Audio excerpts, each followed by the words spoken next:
The question cryptocurrency still hasn't answered.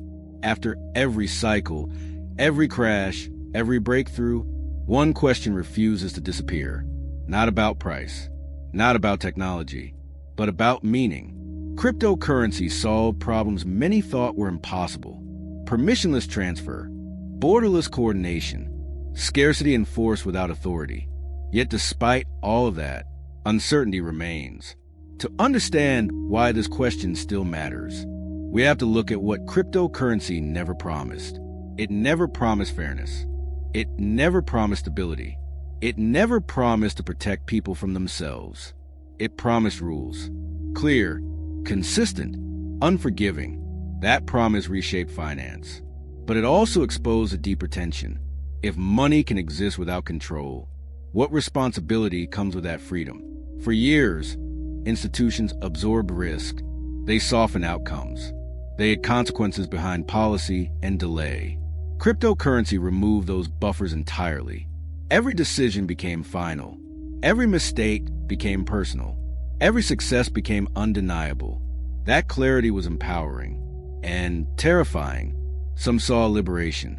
Others saw chaos. Both were right, because systems without authority don't answer moral questions. They only execute outcomes. And that leads to the question, no amount of code can resolve. If money no longer protects us, what should we expect from it?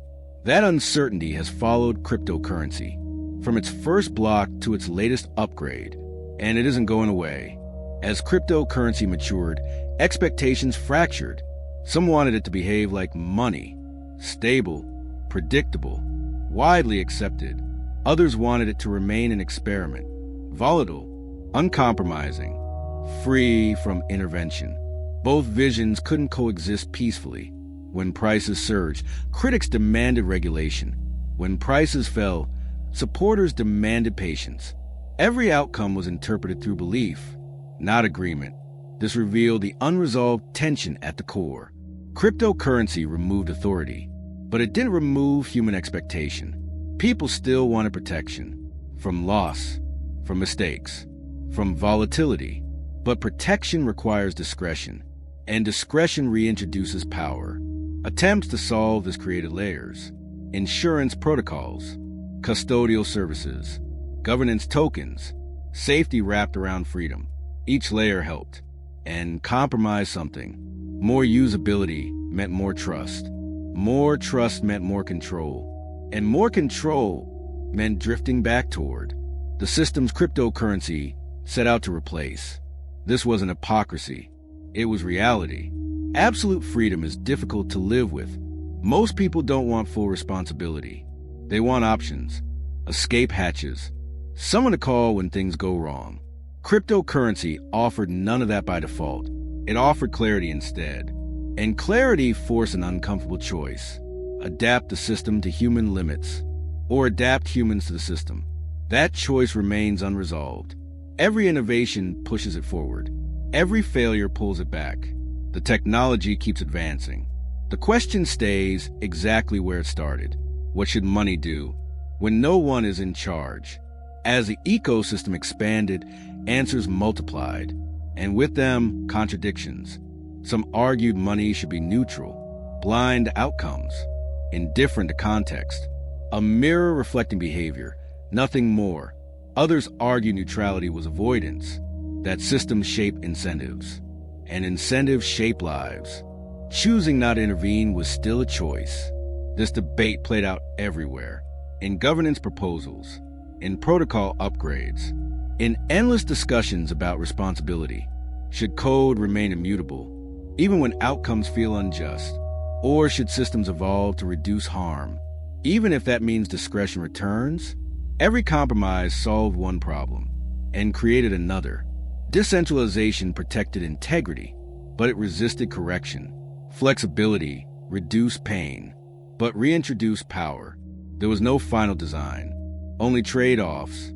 And trade-offs demanded values, not technical skill, not cryptography.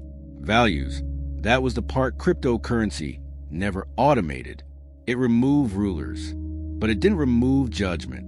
It pushed judgment outward, onto every participant.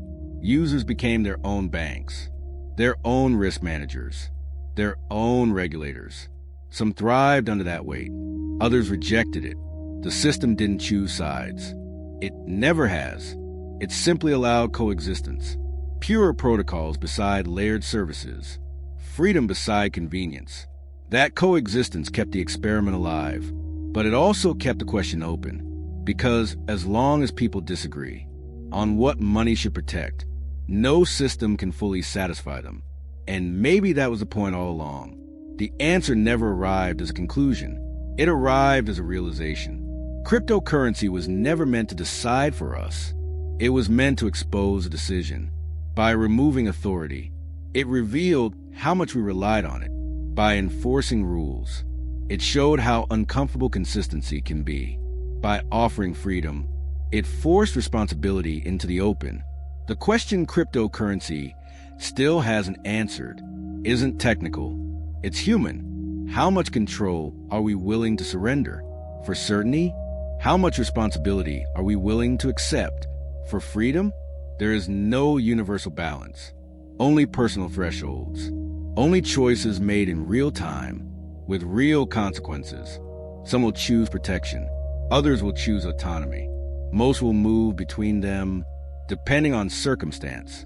Cryptocurrency doesn't resolve that tension. It preserves it. It keeps the question alive, where it can't be ignored. And that may be its most important contribution. Not a new form of money, but a new way of confronting choice. Because once people experience a system that doesn't intervene, they can never unsee the alternative. The future won't be decided by code alone.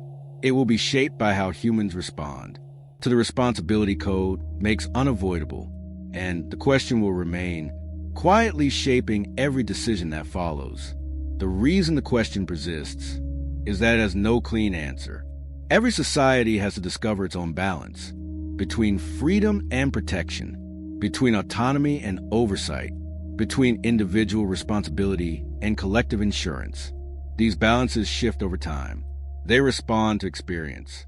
They change as memory of past failures fades, and new vulnerabilities accumulate. Cryptocurrency introduced a system that holds one position on these trade-offs permanently.